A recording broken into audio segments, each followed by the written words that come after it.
Go ahead and use Mom's card. She's got around 125,000 saved up, I heard my son Daniel say from the living room. For a second, the world seemed to stop spinning. I was in the kitchen, my hands dusted with flour, preparing lunch when his words struck me like a stone to the chest. My own son, the boy I raised single-handedly after his father left, was handing over my bank card to his wife, Clara, as though it were his. That money wasn't just a number, it was 40 years of broken backs, sleepless nights, and calloused hands. Years of cleaning other people's houses and sewing clothes until dawn just to scrape together a few dollars at a time. And now Daniel spoke about it as if it were pocket change. "Are you sure, love, she won't be upset?" I heard Clara ask in that sweet, rehearsed tone I'd grown to despise. For 15 years, I'd watched her manipulate my son like a puppet, and he never even noticed. "My mom won't say a word," Daniel said confidently. "She lives here for free, eats our food, uses our electricity. The least she can do is help us out. We've got bills to pay, a future to build. She's old now. What's she going to do with all that money anyway?" Every word cut deeper than the last. My heart felt hollow as I stared at the dough on the counter. My $125,000, the dream I had built dollar by dollar, was about to vanish in someone else's shopping spree. I stood frozen until I heard the sound of Clara's purse jingling. She walked past the kitchen with my bank card in her manicured hand. "I'm heading to the mall, Maria. Want me to pick you up anything?" she asked with that fake sweetness she only used when Daniel was nearby. "No, thank you," I replied, forcing my voice not to shake. When the door slammed shut and her car disappeared down the street, I sat in silence. My 68-year-old hands rested on the counter, wrinkled, tired, but steady. Every line on those hands carried a story of sacrifice. The first 10,000 came from the years I worked as a seamstress in a dusty little factory, earning $20 a day. 3 years of saving every cent, eating rice and beans, wearing the same shoes until they fell apart. Another 20,000 came from cleaning houses on Sundays, the day most people rested. I worked from dawn till dusk, scrubbing marble floors and polishing silver for rich families who barely looked at me. And I saved every single dollar. I never traveled, never spoiled myself, never bought new clothes unless absolutely necessary. While others lived, I survived, all for one dream: to buy a small, peaceful apartment where no one could tell me I was living for free. But now my son, my own flesh and blood, had taken that dream and handed it to someone else. I felt the tears burning behind my eyes, but I swallowed them back. No more tears, not for them, not this time. Because that day, something inside me shifted, and they had no idea what was coming next. After Clara left, I stood there for a long while, staring at the kitchen clock. The seconds ticked louder than usual, echoing like little reminders that every minute she spent at that mall, my savings were slipping away. Finally, I wiped my hands on a towel, walked to my room, and sat on the edge of the bed. My heart was pounding, not out of fear, but out of something new, something like awakening. For years, I'd been told to keep quiet, to not cause tension, to be grateful. I had been treated like an old lamp, useful but never truly seen. But not anymore, not this time. I reached for my phone and dialed the bank's number. A young man answered with a polite voice. "Good morning, this is Central Bank. How can I assist you?" "Yes," I said calmly. "I need to freeze my debit card immediately. There's been unauthorized activity." He confirmed my details, and within minutes the deed was done. My heart steadied. My money, my life's work, was safe, but my peace wouldn't last long. Barely an hour later, I heard Daniel's voice from the living room. "What do you mean it's blocked?" he shouted into the phone. "That's impossible. My mom doesn't even know how to block a card." I stood still, listening through the half-open door. "Clara, calm down, I'll call her." "Just stay there," he said, his tone tight with embarrassment. Moments later, a knock came. "Mom, are you in there? We need to talk," Daniel said, his voice forced but nervous.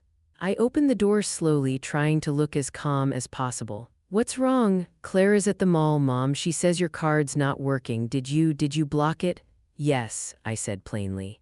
His eyes widened as if I had confessed to a crime. "You what, Mom? Why? She's standing there with a full cart. You're humiliating her." I took a deep breath. "She took my card without asking. That's stealing, Daniel." He blinked, caught off guard by the word. "Stealing? Mom, don't exaggerate. It's family. We share everything." "That card isn't a family account. It's my savings, money I earned, not inherited, not gifted. I worked for every cent. Mom, you're making this bigger than it is, he said, trying to sound patient but failing. She was just getting things for the house. A new TV, furniture, kitchen stuff, it's not a big deal. I crossed my arms, feeling my hands tremble but keeping my voice steady. Daniel, she was about to spend $78,000. That's not a new TV. That's my retirement. He ran a hand through his hair, pacing. Mom, you're being unreasonable. You live here, you eat our food, use our electricity, our water. I also give you my pension every month, $480. I cook, I wash your clothes, I take care of this house. Tell me, Daniel, what do I owe you? His face turned red. That's not enough, you cost more than that just in groceries. And there it was, the truth, the cruel truth that had been brewing for years. I stared at him, this man who had once held my hand when crossing the street, who used to draw me pictures in kindergarten saying, "For my best mom." Now he stood there, treating me like a burden, a bill to be paid. I see, I said quietly, so I'm an expense now. Mom, that's not what I meant. But that's exactly what you said, he sighed. Can we please not fight, just unblock the card for now, we'll talk later. No, Daniel, not later. You need to call Clara and tell her to come home. We're going to talk now, all of us. Mom, please do it, I said, stepping closer, my voice firm in a way it hadn't been in years. He looked shocked. I think it was the first time he had ever heard me say no to him. He finally picked up the phone and called Clara, and though I couldn't hear her words, I heard the yelling through the receiver. She's crazy, Daniel. Everyone's staring at me, the cashier's calling the manager, do something. I didn't move, I didn't flinch. I felt nothing but a strange calmness settle over me. Let her feel humiliated. Let her feel what I had felt, invisible, disrespected, dismissed, because this time the silence wasn't weakness, it was power, and that power had just begun to wake. Daniel's phone buzzed again and again as I stood in my room, listening through the thin walls. I could hear his voice rising, his tone sharp with frustration. Clara, calm down, Mom must have made a mistake. She probably pressed something wrong on the app. I almost laughed, the irony of it. He thought I didn't even know how to use my own account. A few moments later, there was a knock. Mom, please open up. We need to talk, Daniel said, his voice tense. I opened the door slowly. He stood there, phone in hand, his face pale but stubborn. Mom, Clara says the card's not working. Did you block it? Yes, I replied simply. Why would you do that? He asked, disbelief painted across his face. She's standing there at the register. Do you have any idea how embarrassing this is for her? I met his eyes, and for the first time in decades, I didn't lower mine. She used my card without my permission. That's not embarrassment, Daniel. That's called consequence. He blinked, caught off guard by my calm tone. Mom, come on, it's for the house, new furniture, a few appliances, we all live here, it's not like she's wasting it. $78,000, I said softly, that's not furniture. That's a life savings. His jaw tightened. You're overreacting, you have $125,000 sitting there, what are you going to do with it, Mom? You're 68. You can't take it with you. My heart twisted, but my voice stayed steady. That money is for my future, for my peace, for the apartment I dreamed of owning before I die. Daniel sighed, rubbing his forehead like I was a stubborn child.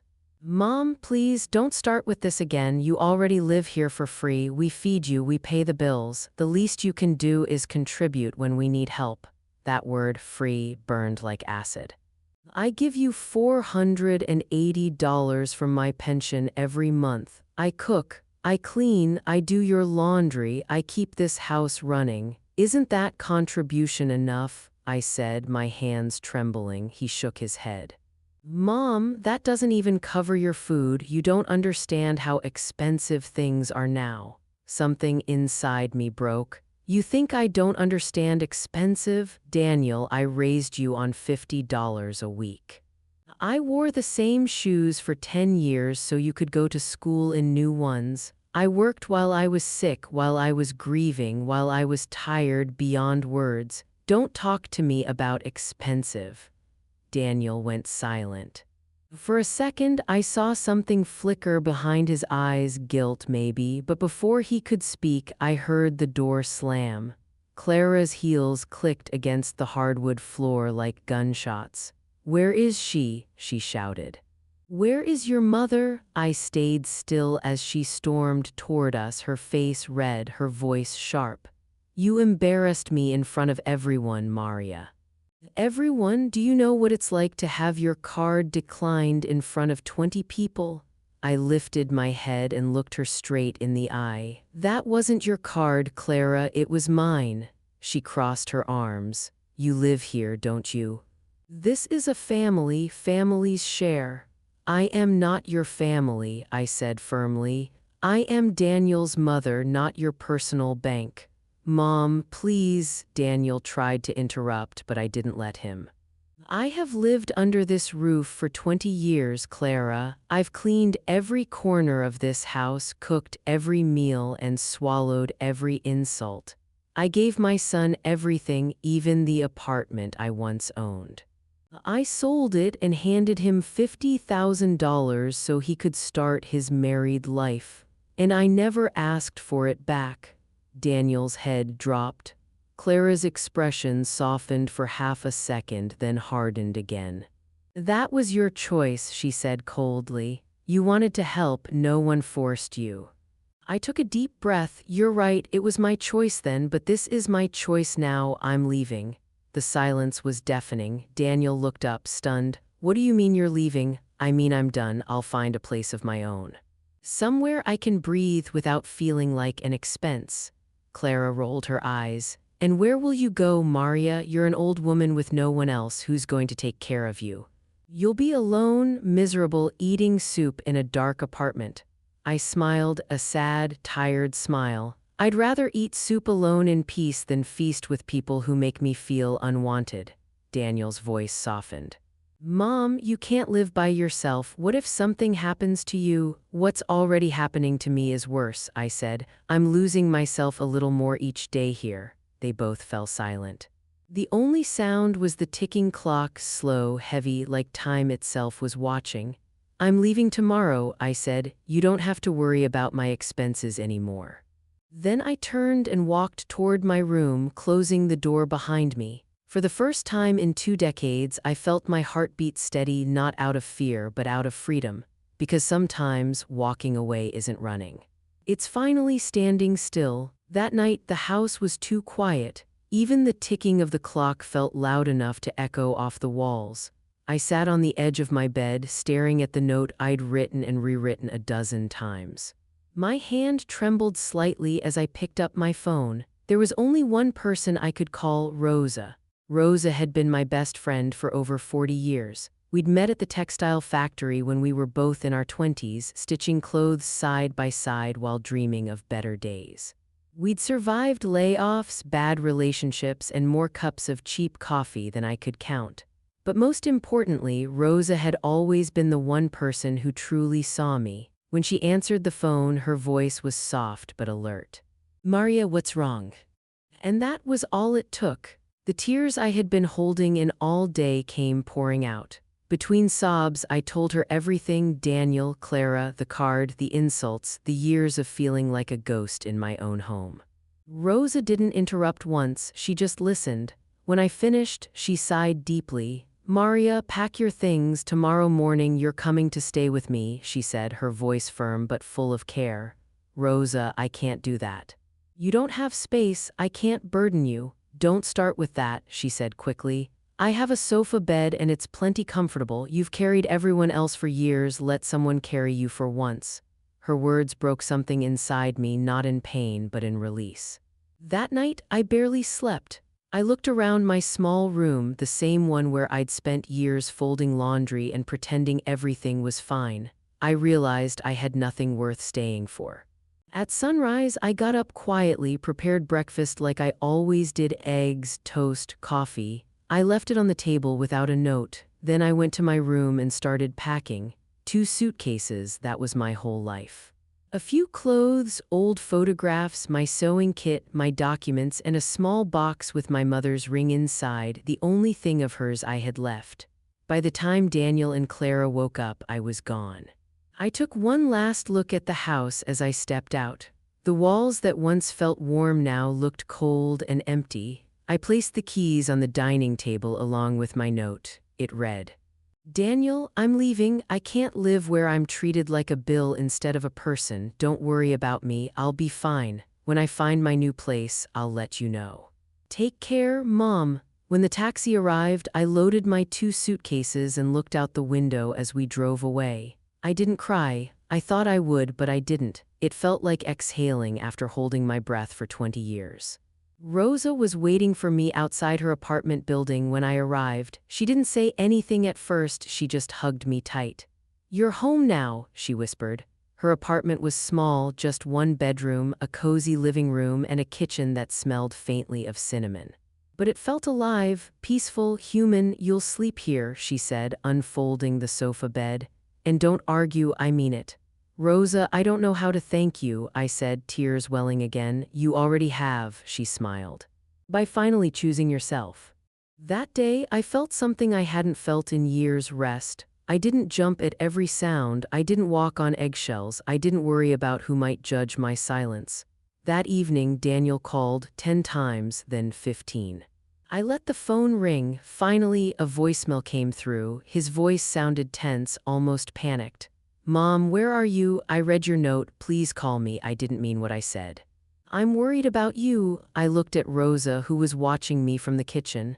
"Are you going to answer him?" she asked. "Not yet," I said, turning the phone face down. "Right now, I just want to breathe." We sat on her balcony that night, watching the lights of the city flicker like distant stars. "You know what hurts the most," I said softly. "Not that they wanted my money, but that they made me believe I was only worth what I could give." Rosa reached over and held my hand. "Maria, you gave everything, your time, your heart, your youth. That doesn't make you weak, it makes you a mother, but it's time you give something back to yourself." Her words sank deep into me like a balm. She was right. I wasn't broken, just tired of giving without being seen. The next morning, Rosa poured 2 cups of coffee and said, "We're going apartment hunting today." "Already?" I asked, surprised.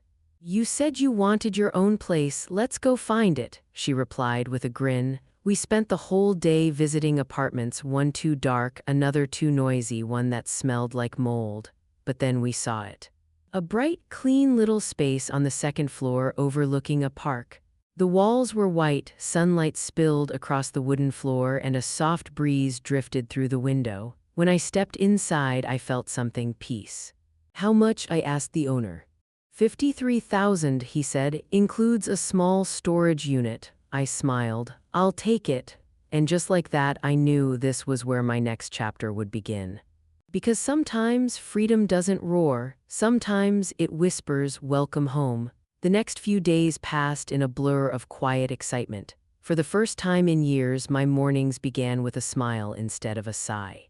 Rosa's cousin's son, Adrian, a kind young lawyer, helped me with the legal paperwork for the apartment. Everything moved faster than I expected. By Thursday morning, I was sitting at a notary's desk with a pen in my hand, signing the documents that would make the place officially mine. When the notary slid the final paper toward me, I stared at my name printed in bold: Maria Santos, owner. I traced the letters with my fingertip, my throat tightening. For decades, I had felt like a guest in my own life. And now, at 68, I finally had a home again. Rosa squeezed my hand. "Congratulations, homeowner," she said with a proud smile. "Thank you," I whispered, "for everything. For reminding me who I am." "You always knew," she said gently. "You just forgot for a while." That afternoon, we celebrated the way we always had, with cheap coffee, laughter, and too many biscuits. We went to the market to buy a few essentials: dishes, a blanket, some towels, and a small plant Rosa insisted would bring good luck. "You'll need this," she said, handing me the little green sprout. "Every home needs life in it." When I moved in 2 days later, I stood alone in the middle of my new living room, surrounded by boxes. The sunlight poured through the wide window, spilling golden light across the floor. It smelled of fresh paint and new beginnings. I closed my eyes and whispered, "Welcome home, Maria." Rosa helped me unpack, and by evening my small apartment already felt alive, warm, bright, peaceful. That night after she left, I sat by the window and finally turned on my phone. 49 missed calls, 19 unread messages, all from Daniel. The last one read, "Mom, please just tell me you're okay. I can't sleep knowing you're out there alone." I hesitated, then I typed a short reply, "I'm safe, Daniel. I have my own place now. I need time to heal. I'll reach out soon." He replied within seconds, "Please, Mom, let me come see you. I just want to talk." I read his message 3 times, then I took a deep breath and wrote back, "Tomorrow at 10. The next morning, he arrived right on time. When I opened the door, I almost didn't recognize him. His shoulders looked heavy, his eyes tired, as if he hadn't slept in days. He was holding a bouquet of daisies, my favorite. "Hi, Mom," he said quietly. "Come in," I replied, stepping aside. He looked around the apartment, his eyes softening. "It's beautiful," he said. "It's mine," I answered simply, and those 2 words filled the room like sunlight. We sat at the little dining table, a pot of coffee between us. For a long moment, neither of us spoke. Then Daniel sighed. "Mom, I'm sorry." I stayed quiet, letting him speak. "For everything," he continued.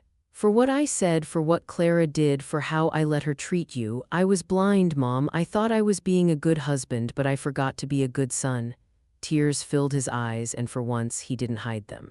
"When you left, I realized how empty the house was. Clara and I fought for days. She said horrible things about you, about us, and I finally saw her for who she was." I nodded slowly. "And where is she now?" "She left," he said quietly. "She moved out last week. Honestly, it's for the best." I sipped my coffee. There was no satisfaction in me, just calm acceptance. "Daniel, I forgive you," I said softly. He looked up, stunned. "You do?" "Yes, but forgiveness doesn't mean I'm coming back. I love you, but I won't live in a house where I have to fight for respect. This is my home now. If you want to see me, you're always welcome, as long as you leave your anger at the door." Daniel nodded, tears rolling freely down his cheeks. "I understand. You deserve peace, Mom. I was too blind to see that before." We talked for over an hour about simple things like the park across the street, the neighbors, the smell of fresh coffee in the mornings. Before leaving, he helped me hang a small photo frame on the wall, one of us from when he was 6 years old, smiling with missing front teeth. When he turned to leave, he hugged me tightly. "I'm proud of you, Mom," he whispered. For the first time in years, I believed him. When the door closed behind him, I sat back down and looked around at my little apartment. It wasn't big, it wasn't fancy. But it was mine, every inch of it a reminder that it's never too late to start over. Because sometimes losing everything is how you finally find yourself. Weeks passed, and little by little, life began to settle into a calm rhythm, the kind of peace I hadn't felt in decades. My mornings now began with sunlight filtering through the window and the gentle sound of birds from the park outside. I'd brew a cup of coffee, sit by the window, and let the warmth of the cup seep into my palms. There was no shouting from another room, no criticism, no footsteps echoing behind me, only silence. And for the first time, silence felt like a friend. Each day felt like a small rediscovery. I started walking in the park every afternoon, greeting the same old man who fed pigeons and the kids who raced their bicycles down the path. I even began sewing again, not because I needed to, but because I wanted to.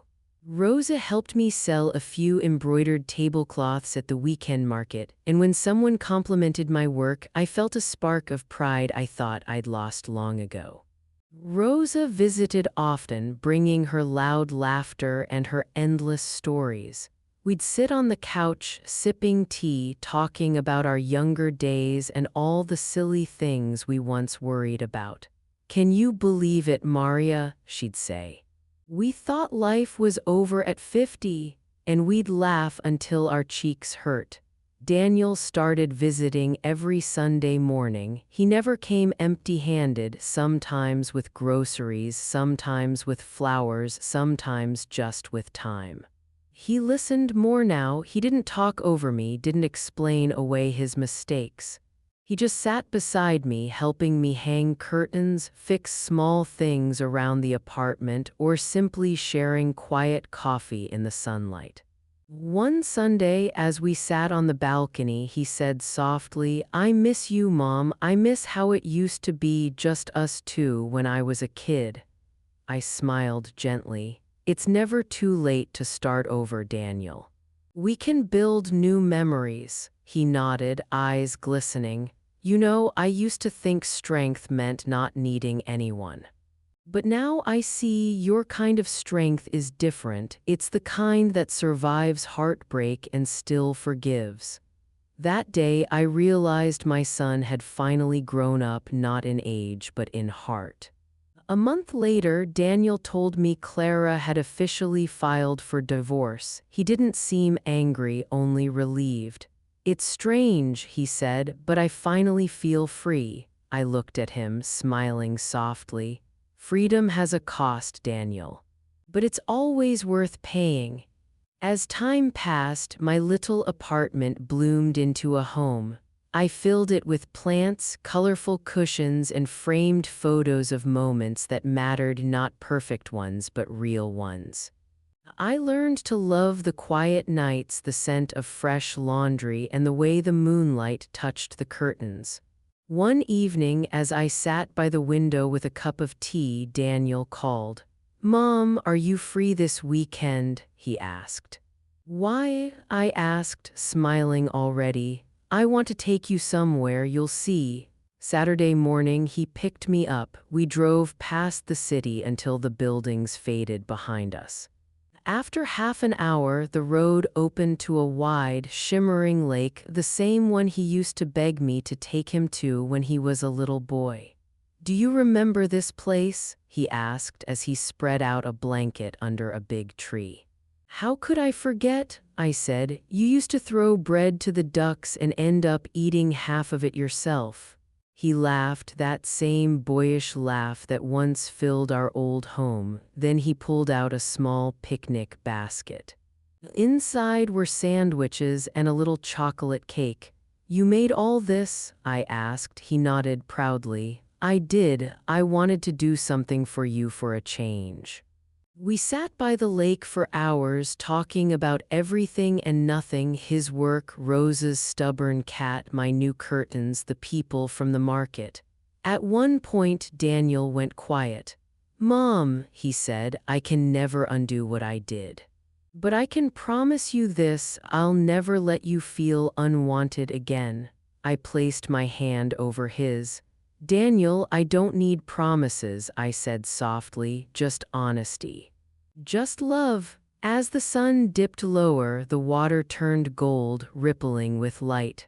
I watched the sky shift to orange and pink, and I felt something deep inside me settle, a peace that didn't need words.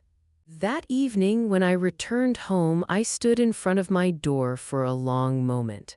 Apartment 204, the number that had become my new beginning. I touched the key, smiled, and whispered to myself, "You made it, Maria.